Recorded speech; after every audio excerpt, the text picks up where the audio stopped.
Hi everyone, if you don't know me, my name is Sophia D'Angelo and I'm the CEO of Boston Experiential Group.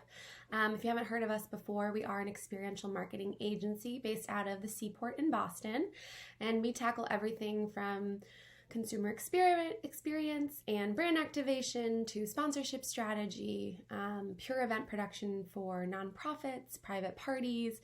We do our own pop-ups, you kind of name it and we do it. Really excited to be here and talk to you guys today.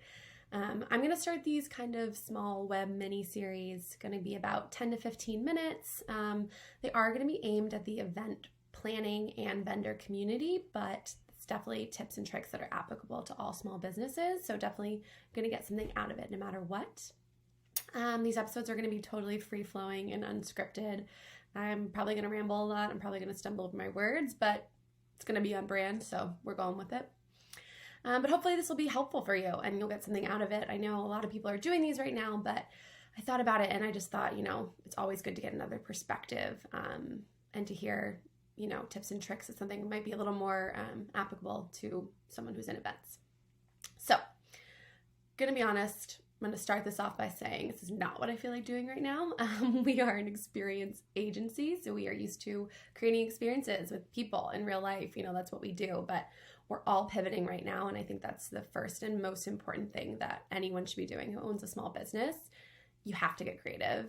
You have to do things like this that you probably don't want to do. I don't want to hear myself speak. I don't want to really be on camera, but I'm going to do it because that's what needs to be done right now. So let's start with the first tip, social. We all need to make sure we're utilizing every single touch point that we have when it comes to social. I know my company has been very much focused on Instagram in the past year. We're very visually based, being an events company, but it's really important right now to get every touch point you can. Myself this week created our Twitter account and is starting this YouTube channel. So anyone can do it. Don't be afraid. Just make sure you're attacking every channel. And it's also good to think about the things you're already doing and strengthen them how you can. It's really hard, especially if you have no work going on, to think of relevant content, right? So I think you got to just see what other small businesses are doing, maybe look back on what you've been doing in the past year and kind of doing a highlight reel of some of your coolest events, your coolest programs, your design installs, whatever it may be.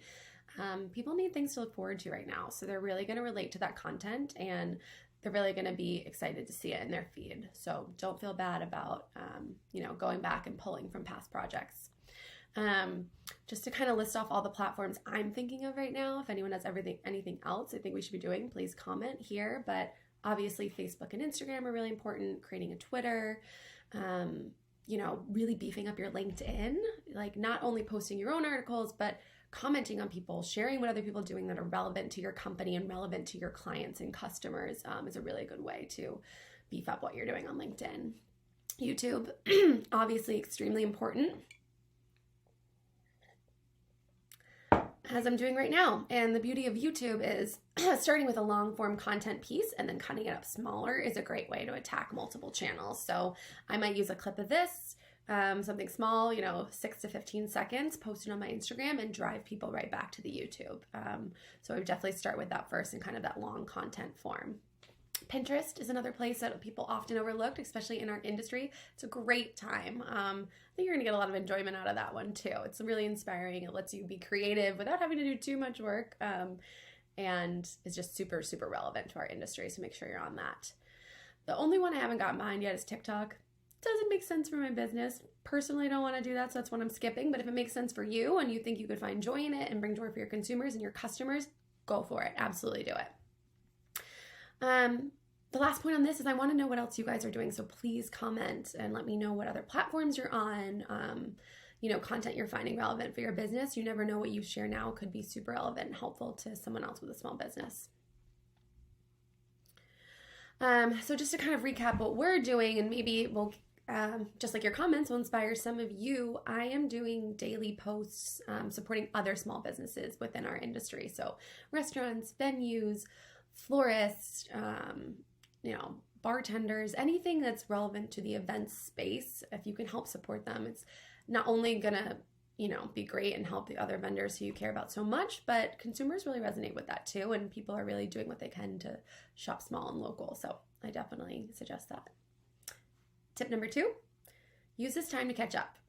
I know that's not helpful. I know you're not making money from it. Believe me, I get it. And some days I'm like, I don't want to do that whole XYZ list when I'm not going to make anything out of it. Like, I'm not getting paid by anyone to do it, but it's so important that you take this downtime to catch up on that stuff. Personally, for me, that's catching up on financial stuff.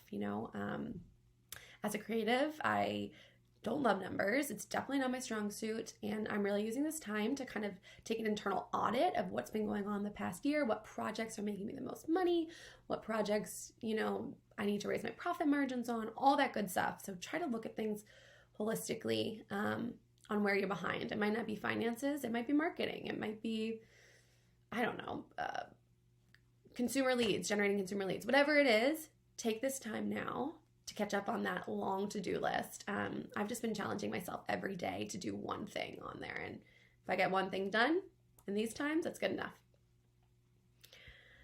The last thing is set a schedule. So this has been easily the most important thing that I've done for my business and to help keep myself on track is setting a daily schedule. I want to caveat with this with you don't need to be planning 24 hours a day. You don't need to be planning, from sun up to sundown. Be nice to yourself. I think I'm honestly probably working at like a 50% capacity, and you know what? That's okay. It doesn't matter. Just schedule some time where you can dedicate time to your business and nothing else and not be distracted. So that means if you need to go to another room of your house, if you need to turn off all your electronics, your music, whatever it is, just make sure you're setting a schedule and staying to that as much as you can. Am I staying to my schedule every day? Absolutely not. There are some days I just want to watch Tiger King on Netflix. And you know what? It's going to happen.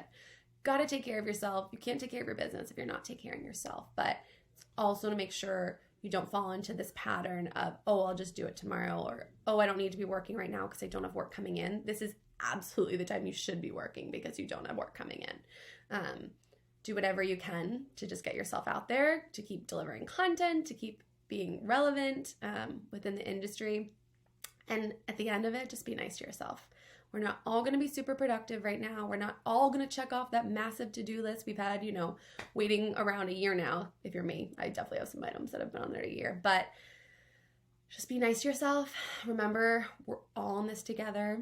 We're all going through a hard time, and we're all going to come out of it. So be kind to each other, lift each other up, and if you guys need any help at all, please feel free to reach out. Head over to our website, BEG Events. You'll find my contact information. If you need help with marketing, you need help with promotion, you just need someone to speak to about all this stuff, I'm here for you. And I'm excited to develop relationships with all of you. So thank you so much.